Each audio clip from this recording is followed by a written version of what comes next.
बदतमीज बहू।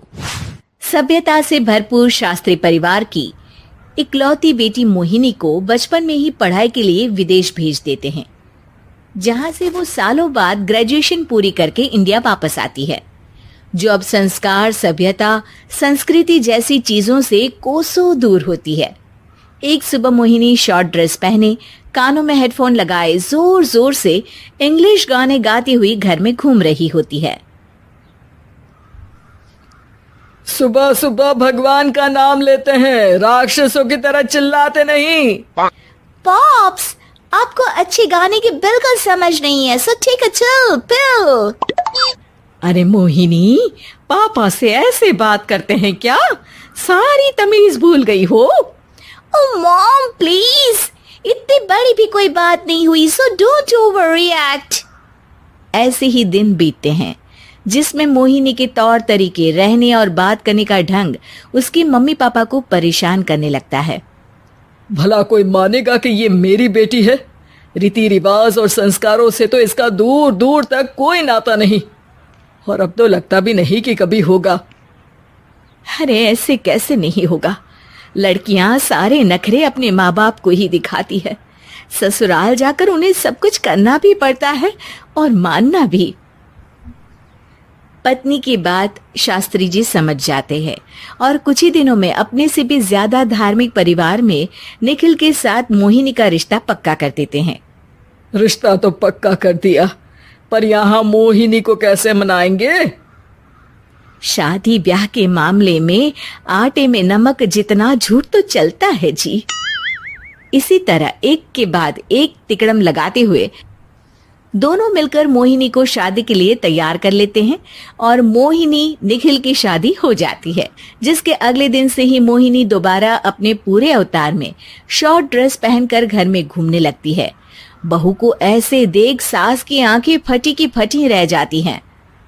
अरे ये क्या बेशर्मी है, हमारे घर की लड़कियां जींस तक नहीं पहनती और तुम बहू होकर इतने छोटे कपड़े पहनकर पूरे घर में घूम रही हो। सीरियसली मॉम, प्लीज आप अपनी इस 80 के दशक वाली सोच में मुझे इंक्लूड मत करो। हाय तौबा, एक तो बेशर्मी दिखाती है, ऊपर से सास के साथ जुबान भी लड़ाती है। अरे जल्दी कपड़े बदल कर आ, घर की पहली आरती तुम्हें ही करनी है। इतनी देर में निखिल भी वहां आ जाता है। माँ पापा आने वाले हैं, पूजा का सारा सामान तैयार है ना?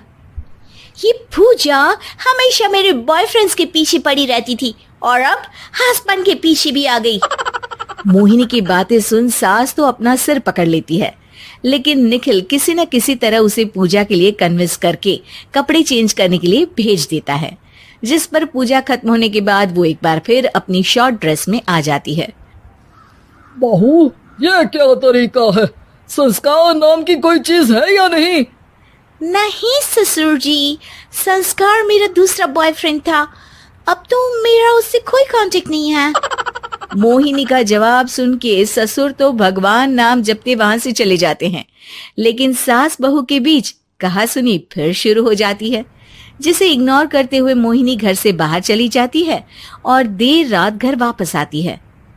मोहिनी, मैं जानता हूँ कि तुम विदेश में रही हो और तुम्हें वहीं की आदत है, पर यहाँ चीजें कुछ अलग है।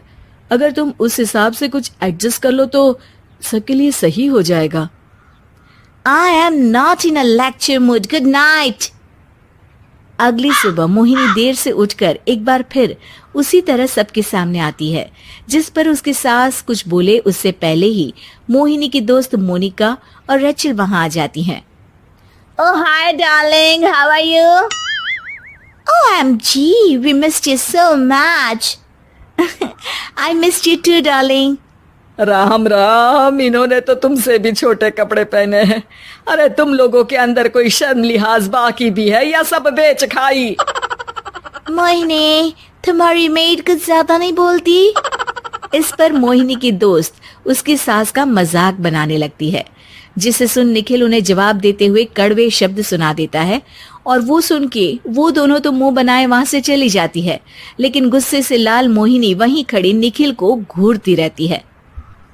घूर क्या रही हो? तुमसे शादी की ये सोचकर कि विदेश में पढ़ी लिखी हो, घर में कोई पॉजिटिव चेंज लाओगी, अपनी करियर के लिए एम्बिशियस होगी, पर अपने इस बिहेवियर से उस पढ़ाई के साथ साथ अपने मम्मी पापा के नाम को भी डुबो रही हो। अगर तुम्हें ऐसे ही हाल रखने हैं तो यहाँ रहने की कोई जरूरत नहीं है। निखिल की बातें सुनकर मोहिनी रोते हुए घर छोड़कर अपनी मम्मी पापा के पास वापस आ जाती है। ससुराल में सब कुछ ठीक तो है? वो अपने आप को समझते क्या है? मोहिनी पर चिल्ला रहे हैं? मैं क्यों उसके इशारों पर चलूं? मैं अपनी लाइफ अपने तरीके से जीना चाहती हूँ और वो ना आप लोगों को मंजूर था और ना ही उन्हें है।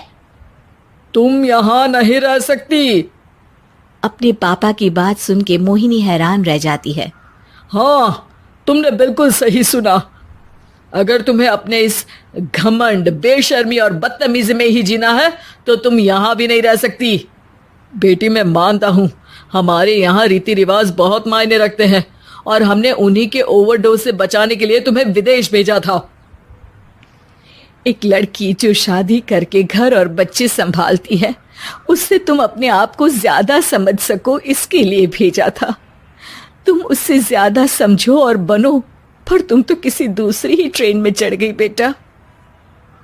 उसके मम्मी पापा बहुत देर तक मोहिनी को सारी बातें समझाते हैं, जिन्हें सुनकर मोहिनी को अपनी गलती का एहसास होता है।